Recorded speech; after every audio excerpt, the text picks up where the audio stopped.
ये कहानी एक 40 साल की लेडी कोनी की है जिसका एक परिवार है, लेकिन वो एक जवान लड़के के प्यार में पड़ जाती है, जिसके बाद ये पूरी कहानी एक मर्डर मिस्ट्री में बदल जाती है। Bollywood silver screen presenting unfaithful. कहानी की शुरुआत न्यूयॉर्क से होती है, जहां पर हमें कोनी नाम की एक लेडी को दिखाया जाता है जिसकी उम्र 40 साल है। वो अपने हस्बैंड एडवर्ड और बेटे के साथ रहती है। एडवर्ड एक बिजनेसमैन है और उसकी जिंदगी में एक ही मकसद है कि वो अपने परिवार को बहुत अच्छी जिंदगी दे। वहीं कोनी एक हाउसवाइफ है, वो अपने परिवार का ध्यान रखती है। जल्दी उसके बेटे का बर्थडे आने वाला है, जिसके लिए वो शॉपिंग करने के लिए जाती है।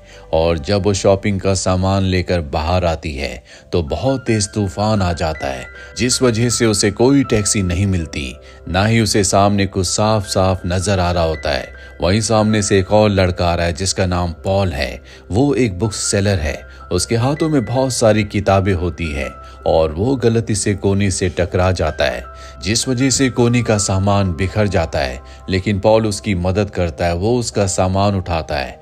इसके बाद वो कोनी के पास आता है, जो उससे कहती है, क्या तुम मेरे लिए कोई टैक्सी रुकवा सकते हो? पॉल बहुत कोशिश करता है, लेकिन तूफान की वजह से वहां पर कोई टैक्सी नहीं रुकती। और तभी पॉल देखता है कि कोनी के दोनों घुटनों पर चोट आई है। वो कोनी से कहता है कि मेरा घर पास ही है, तुम वहां जाकर अपने घाव को साफ कर सकती हो। हालांकि कोनी शुरू में मना कर देती है, लेकिन पॉल उसे मना लेता है, जिसके बाद वो उसके फ्लैट में जाती है, जहां कोनी देखती है कि चारों तरफ किताबें ही किताबें हैं। वो उससे इतनी सारी किताबों का कारण पूछती है। पॉल बताता है कि मैं एक बुक सेलर हूँ। इसके बाद कोनी वॉशरूम में जाकर अपने घावों को साफ करती है। जल्दी वो बाहर आ जाती है। कोनी यहाँ से निकलना चाहती है, लेकिन पॉल ने उसके लिए कॉफी बनाई है, इसीलिए कोनी रुक जाती है। जिसके बाद वो अपने बेटे को कॉल करती और कहती है कि तूफान की वजह से मुझे घर आने में थोड़ी सी देर हो जाएगी। और जब वो अपने बेटे से फोन पर बात कर रही होती है तो पॉल उसे दूर से ध्यान से देख रहा होता है। दरअसल वो उसकी तरफ अट्रैक्ट हो रहा है, इसीलिए कोनी की बिना परमिशन के वो एक कपड़े में बर्फ डालकर उसके घाव पर लगाना शुरू कर देता है। हालांकि वो शॉक्ड होती है, पर जल्दी पॉल उसका हाथ पकड़ लेता है। कोनी भी उसे मना नहीं करती। इसके बाद जब वो यहाँ से जा रही होती है तो पॉल उसे एक बुक देता है। कोनी उस बुक को लेकर अपने घर आ जाती है। वो अपने हस्बैंड एडवर्ड को सब कुछ बताती है कि किस तरह से आज वो गिर गई थी, जिसके बाद एक लड़के ने यानी कि पॉल ने उसकी मदद की। उसका हस्बैंड एडवर्ड कहता है कि तुम्हें उसे थैंक्स के तौर पर एक वाइन की बोतल भेजनी चाहिए। अगले दिन एडवर्ड काम पर चला जाता है, उसका बेटा स्कूल चला जाता है। कोनी घर पर अकेली है और अब वो पॉल की दी हुई किताब को उठाती है और जैसे वो किताब को खोलती है उसके अंदर से एक कार्ड गिरता है जिस पर पॉल का नंबर होता है। कोनी बाहर जाकर पॉल को कॉल करती है और कहती है कि मुझे तुम्हारा एड्रेस चाहिए। दरअसल वो उसे वाइन की बोतल भिजवाना चाहती है, जैसा कि उसके हस्बैंड एडवर्ड ने कहा था। पॉल कहता है क्यों ना तुम मेरे फ्लैट पर आ जाओ। दरअसल उस दिन कोनी को पॉल से मिलकर बहुत अच्छा लगा था, इसीलिए एक बार फिर से वो पॉल के फ्लैट पर चली जाती है। उसके पास वाइन की बोतल भी है। पॉल उसके लिए कॉफी बनाता है, जिसके बाद ये दोनों बहुत सारी बातें करते हैं। लेकिन पॉल कोनी के साथ फ्लर्ट कर रहा होता है। कोनी को भी अच्छा लगता है, पर वो एक शादीशुदा लेडी है, वो अपने हस्बैंड को धोखा नहीं देना चाहती, इसीलिए वो अपने इमोशंस पर कंट्रोल करके यहाँ से निकल जाती है और अपने हस्बैंड के ऑफिस जाती है, जहाँ वो उसे एक स्वेटर गिफ्ट करती है। एडवर्ड को बहुत अच्छा लगता है, पर इससे पहले कि वो कोनी को कुछ कह पाता, उसका एक कॉल आ जाता है जिसमें वो बिजी हो जाता है। कोनी को ये बात बिल्कुल अच्छी नहीं लगती, वो बहुत अपसेट हो जाती है। अगले दिन एक बार फिर से वो पॉल से मिलने के लिए जाती है और आज पॉल म्यूजिक प्ले करता है और कहता है क्यों ना हम दोनों डांस करें। ये दोनों के दोनों डांस करते हैं। पॉल एक बार फिर से कोनी के साथ फ्लर्ट कर रहा होता है और अब वो धीरे धीरे उसके करीब जाने लगता है और जैसे ही वो कोनी को किस करने वाला होता है, कोनी पीछे हट जाती है। वो यहाँ से जाना चाहती है। पॉल कहता है कि तुम्हें वही करना चाहिए जो तुम्हें अच्छा लगता है। कोनी को कुछ समझ नहीं आ रहा होता, बस वो यहाँ से जाना चाहती है, पर पॉल उसके करीब आकर उसे गले से लगा लेता है। कोनी अपने आप को कंट्रोल नहीं कर पाती और ये दोनों इंटीमेट हो जाते हैं। कोनी जल्दी यहाँ से निकल जाती है और जब वो अपने घर जा रही होती है तो उसकी आंखों में आंसू होते हैं। दरअसल उसे अपनी गलती का एहसास है, पर पॉल के साथ जो उसने पल बिताए थे वो उससे बहुत ज्यादा एक्साइटेड है। पॉल के साथ बिताए हुए पल उसे बहुत अच्छे लगे। उसने दरअसल इस तरह से अपने हस्बैंड एडवर्ड के साथ पिछले कई सालों से फील नहीं किया। कोनी घर आने के बाद भी पॉल को याद करती रहती है। हालांकि वो एडवर्ड से बहुत प्यार करती है, पर अब एडवर्ड पिछले कई सालों से बदल चुका है। वो हमेशा बिजनेस की या घर की बातें करता है। वो उस तरह से कोनी से अब बात नहीं करता जिस तरह से शादी से पहले किया करता था, जिस वजह से अब कोनी के अंदर एक खालीपन है, जिस खालीपन को पॉल भर रहा है। इसीलिए वो अक्सर पॉल से मिलने के लिए जाती है। पॉल उसे एक रेस्टोरेंट ले जाता है। कोनी वहां पर बहुत ज्यादा हेजिटेट होती है। उसे डर होता है कि कोई उसे देख ना ले। यहाँ पर एडवर्ड की कंपनी के 2 एम्प्लॉयज होते हैं जो लंच करके निकल रहे होते हैं। उनमें से एक कोनी को पॉल के साथ देख लेता है। वो समझ जाता है कि कोनी एडवर्ड को धोखा दे रही है। रात को कोनी बाथटब में पॉल के ख्यालों में खोई हुई होती है। तभी वहां पर एडवर्ड आ जाता है। वो बाथटब में उसके साथ इंटीमेट होना चाहता है, पर कोनी कोई बहाना करके वहां से निकल जाती है। अगले दिन एडवर्ड कोनी को कहता है क्यों ना आज हम दोनों लंच पर चलें, लेकिन कोनी कहती है कि मेरा एक फेशियल अपॉइंटमेंट है, इसीलिए आज मैं लंच पर नहीं जा सकती। दरअसल उसे पॉल से मिलने के लिए जाना है, इसीलिए उसने एडवर्ड से झूठ कहा है। एडवर्ड को भी महसूस होता है कि कोनी पिछले कई दिनों से पूरी तरह से बदल चुकी है। वो हमेशा उससे दूर रहती है। इसीलिए ऑफिस जाने के बाद उसी सैलून में फोन करता है जहां कोनी का अपॉइंटमेंट है। सैलून वाले उसे बताते हैं कि कोनी ने कोई अपॉइंटमेंट बुक नहीं किया। एडवर्ड सख्ते में पड़ जाता है कि उसकी पत्नी उससे झूठ क्यों बोल रही है।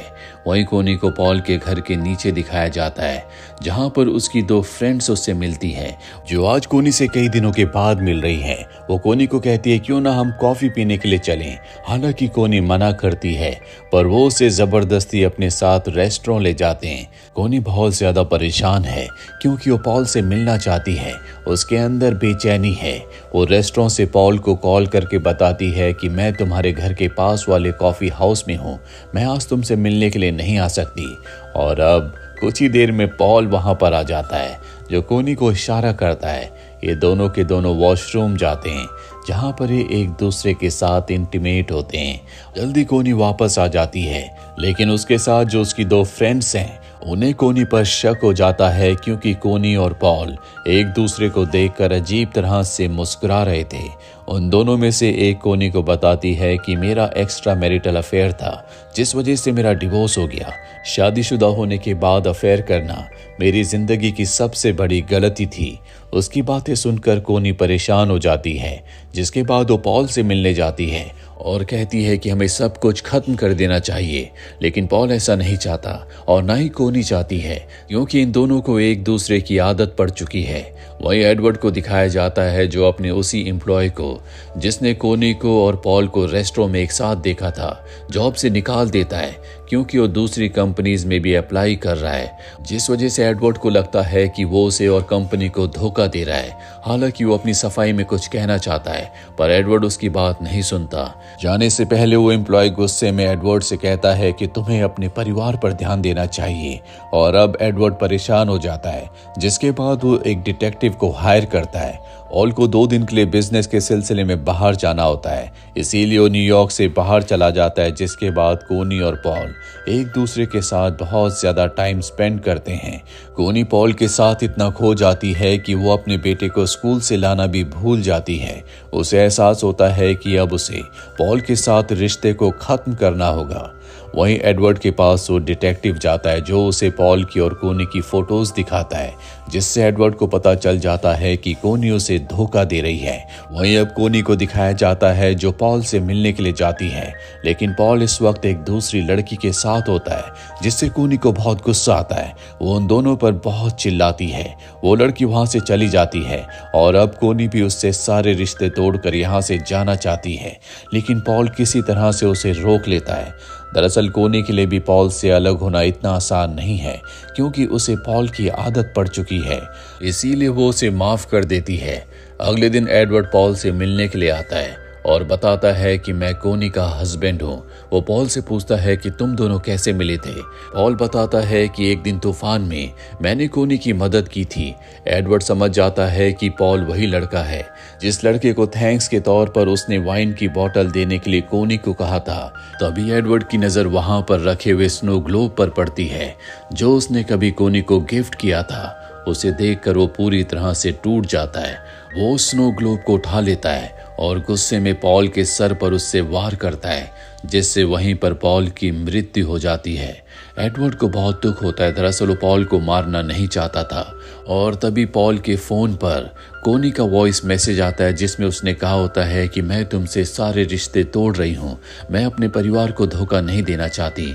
एडवर्ड उस वॉइस मैसेज को डिलीट कर देता है, जिसके बाद वो घर से अपने फिंगरप्रिंट्स को मिटाकर पॉल की बॉडी को एक कारपेट में लपेट कर नीचे ले जाता है और उस कारपेट को अपनी गाड़ी की डिक्की में डालकर सीधा अपने बेटे के स्कूल जाता है जहां पर आज उसकी परफॉर्मेंस है। कोनी वहां पर पहले से होती है। एडवर्ड बहुत ज्यादा घबराया हुआ है। कोनी उससे पूछती है क्या हुआ।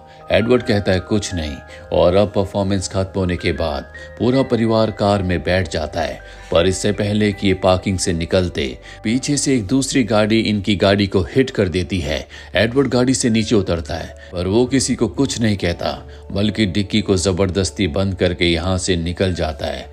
रात को जब कोनी और उसका बेटा सो रहे होते हैं तो एडवर्ड गाड़ी लेकर कचरा फेंकने वाली जगह पर जाता है और उस कारपेट को जिसके अंदर पॉल की बॉडी है उस जगह पर फेंक देता है। 2 दिन बीत जाते हैं। 2 दिनों के बाद कोनी के घर पर 2 पुलिस ऑफिसर्स आते हैं जो उससे पॉल के बारे में पूछते हैं। कोनी कहती है कि मुझे उसके बारे में कुछ नहीं पता। पुलिस ऑफिसर उसे बताता है कि पिछले 2 दिनों से उसका कोई पता नहीं है। उसकी एक्स वाइफ ने कंप्लेंट की है, उसके घर पर हमें तुम्हारा नंबर मिला था, इसीलिए हम तुमसे पूछताछ करने के लिए आए हैं। पहले तो कोनी ये बात सुनकर हैरान होती है कि पॉल शादीशुदा था। पॉल ने उसे अपनी शादी के बारे में कभी कुछ नहीं बताया था।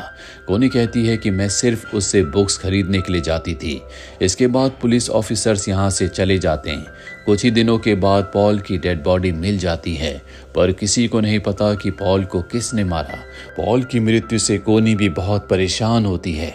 उसे दुख है कि अब पॉल इस दुनिया में नहीं रहा।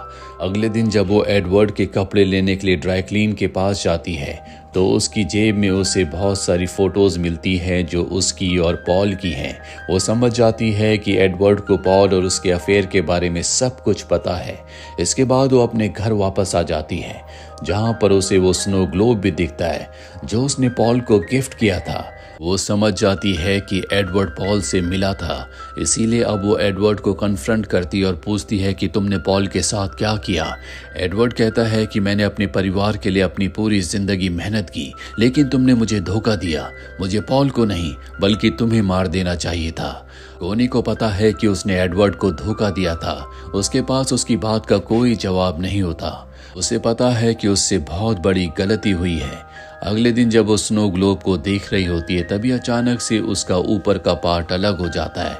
वो देखती है कि उसके अंदर एडवर्ड ने अपनी एक फैमिली फोटो रखी है, साथ ही एक नोट भी जिस पर लिखा होता है to my beautiful wife the best part of every day. ये नोट देखकर वो बहुत इमोशनल हो जाती है। उसे एहसास होता है कि एडवर्ड उससे बहुत प्यार करता है और अब एडवर्ड कहता है कि मुझे अपने आप को पुलिस के हवाले कर देना चाहिए, पर कोनी उसे मना करती है। वो कहती है कि अब तक पुलिस को कुछ पता नहीं चला, हमें सब कुछ यहीं पर खत्म कर देना चाहिए। साथ ही उसने अपनी और पॉल की सभी फोटोज को जला दिया होता है। लेकिन एडवर्ड एक अच्छा इंसान है। उसे पता है कि उससे गलती हुई है। उसने एक मासूम इंसान को मारा है जिसका गिल्ट उसके अंदर है।